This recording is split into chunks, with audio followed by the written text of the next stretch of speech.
এদিকে প্রবল বন্যায় বাদ যায়নি শপিং মলগুলো। দুবাইয়ের সবচেয়ে বড় বিপণী বিতান দুবাই মল ও মল অব দ্য এমিরেটাস বন্যায় বেশ ক্ষতির মুখে পড়েছে।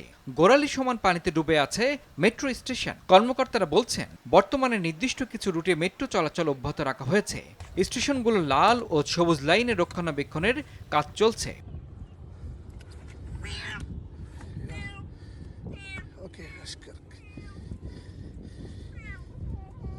বৃষ্টি আর ঝড়ের প্রভাব পড়েছে দুবাইয়ের বাইরেও। পুরো সংযুক্ত আরব আমিরাত ও প্রতিবেশী বাহরাইনে বন্যার প্রভাব পড়েছে। সেখানেও বন্যায় জনজীবনে ভোগান্তি দেখা দিয়েছে। ইতিমধ্যেই শিক্ষা প্রতিষ্ঠান বন্ধ ঘোষণা করেছে কর্তৃপক্ষ। আজ আরও ঝড় ও শিলাবৃষ্টির পূর্বাভাস দিয়েছে আবহাওয়া অধিদপ্তর। এজন্য সরকারি কর্মকর্তাদের প্রয়োজনে বাসা থেকে কাজের ব্যবস্থা করা হয়েছে।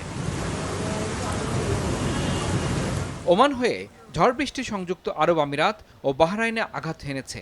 ওমানে শিশুসহ অন্তত 18 জনের প্রাণহানি হয়।